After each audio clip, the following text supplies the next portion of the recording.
Yes, sir. Decent bass right there. It's pretty beat up. Looks like he's definitely just come off a bed or something.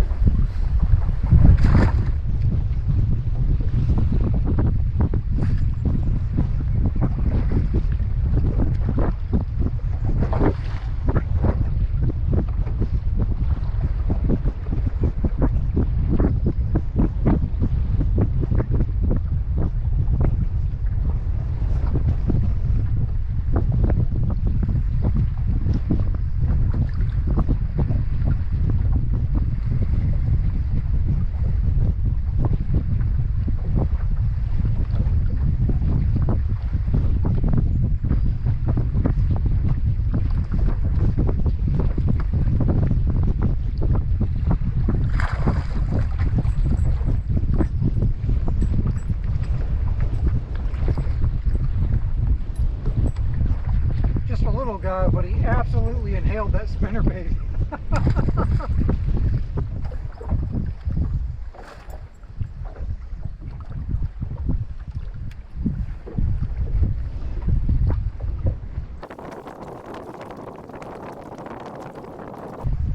Folks, it is every cast right here, right now.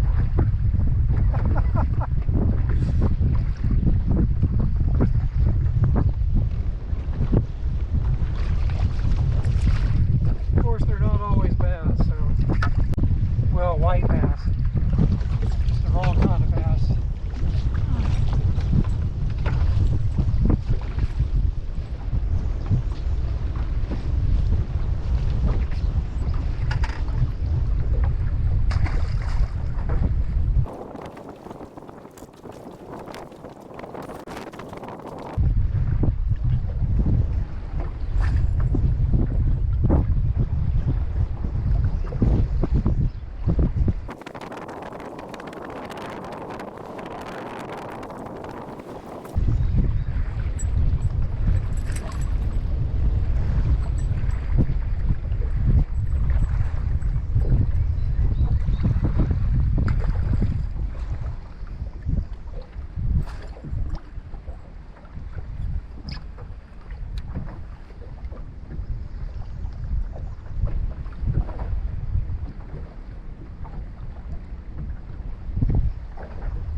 That's a solid, probably 2-pounder right there.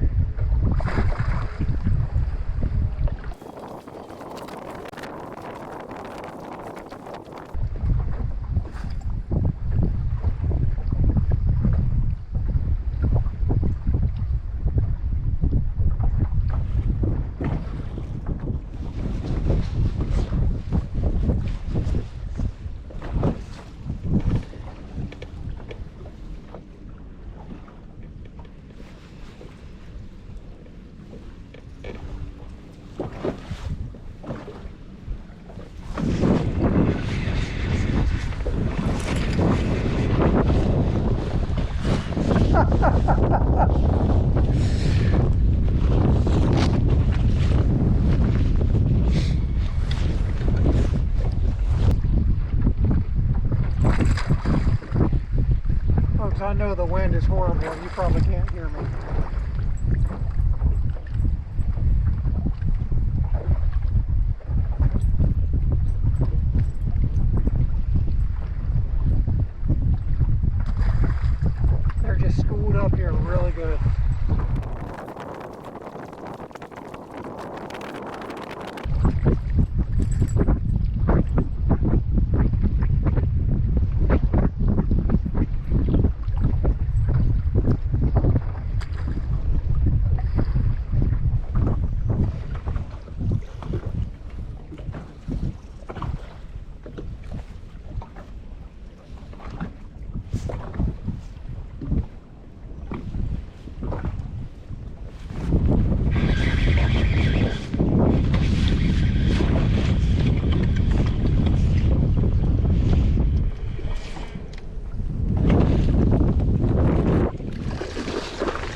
Oh man.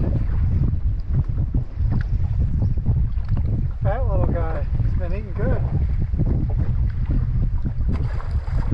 I'll tell you what, on that one right there, I felt some little thumps, and I'm assuming that was probably the white bass, you know, just popping at it. And then all of a sudden I lost complete contact with this sucker, and there was nothing but slack in my line.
That is one healthy bass right there. This sucker has been eating good. That little belly is full.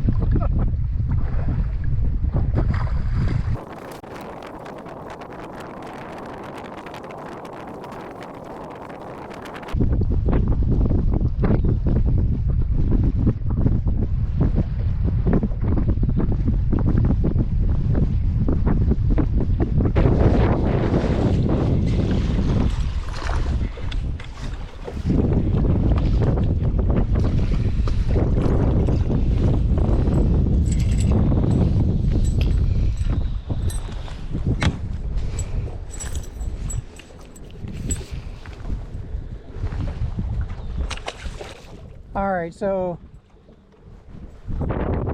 I knew there were some fish down there, and I was really hoping that we were going to get into some bigger ones. I mean, we caught a couple decent ones out of there, but man, I thought for sure when I spotted this school of bass that it was just going to have some bigger ones in it. But either that or they're just not biting. I'm going to make a few more casts, but I'm not going to sit here and hammer away on 12 inches all day, although fun. I'd like to get a little bit something bigger before I leave the lake today, so we'll see what happens.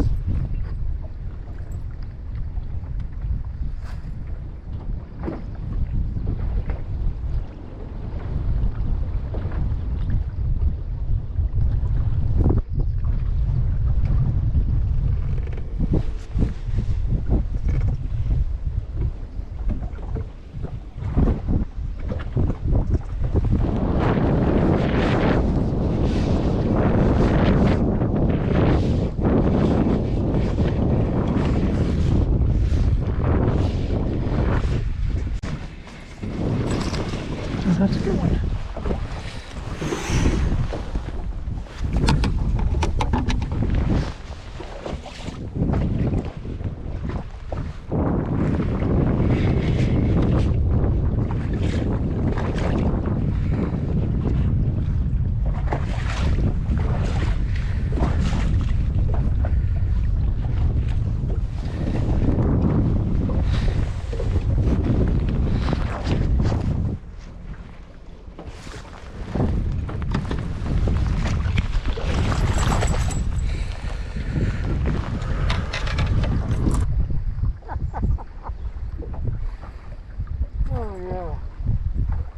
the spinnerbait just falls right out. There we go. There's a good one right there.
Nice one.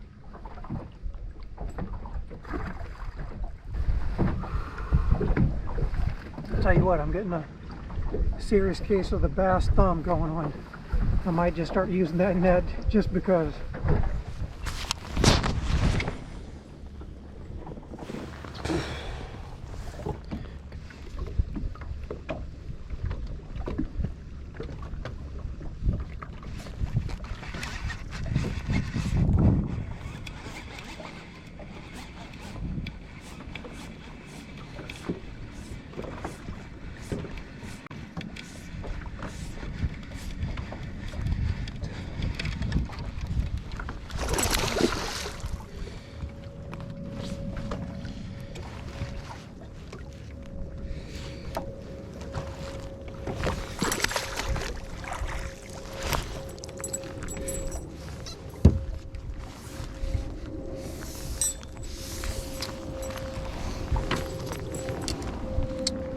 I tell you, this one right here looks like it also just came off the bed. I mean, it's skinny and beat up.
bass.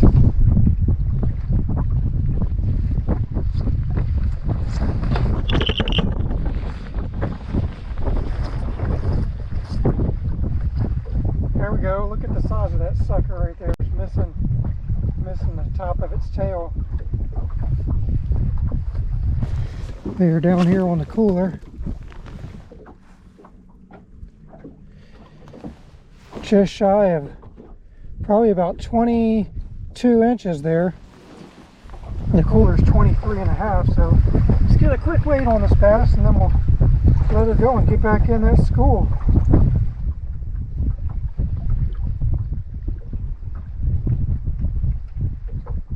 .6.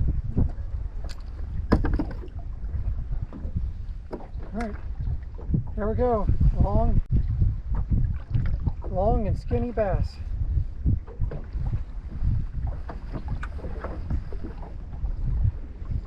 Okay friends, so that's going to wrap up part 2 of that video. If you didn't watch part 1, I'm going to go ahead and link that down in the description. I'm going to try to hyperlink it in the video itself from the very beginning. I don't have a whole lot of experience with that, so we'll see if I can get it right. Anyway, I just wanted to give you guys a wrap up on how I caught him out there. You guys saw how I caught him out there in part 1 of the video. I fished shallow throughout that day up until about 12:30 noon, and then that shallow bite it was slowly dying off, and that's when I went ahead and started moving out to see if I could find a deeper bite. And I did. They were already starting to move out onto some of the shallower ledges when this was filmed. This was actually filmed about mid-May, if you're looking for a time reference. You guys saw it was cloudy out there. When I first got out there on the ledges, I tried to fish with a worm a little bit, and I didn't get one bite. And I just figured, hey, they're feeding up. It's cloudy, it's windy, and it had just been raining all morning. So they were feeding up. So I got to give credit to my buddy Brian over at Daylight to Dark Fishing. He kind of put me onto this bite by watching some of his videos, and that is a spinnerbait. And so that's what I did. I tied on a spinnerbait, and I was using a Dobyns Sierra 734 40-pound braid to a 15-pound fluorocarbon leader. And the spinnerbait I was using, if it matters, is the Z-Man spinnerbait. And I've had good luck with them. The second thing that I used was a chatterbait. I was just throwing a chatterbait out there deep into some of those schools, and sometimes I was just reeling it really slow and popping it every now and then, just trying to get that reaction bite. And then other times I was throwing it out there and letting it sink all the way to the bottom, and then just ripping it up from the bottom, reeling in the slack, ripping up from the bottom. On this chatterbait, I was throwing this chatterbait on a Dobyns Champion 734 and 40-pound braid to I think I was using a 15 or 17-pound fluorocarbon leader, and I was just using a shad color chatterbait. That's it. That's going to wrap it up. If you do have any questions for me, hit me down in the comments. I'll be glad to answer any of your questions. And with that, hey, I appreciate you guys for watching. If you did enjoy this video and you'd like to follow me along on some of my other fishing adventures on Lake Talquin or Lake Seminole, hit that subscribe button. And if you just liked this video, if you just enjoyed watching it, hit that like button for me. I appreciate you guys. We'll catch you guys next time. Take care.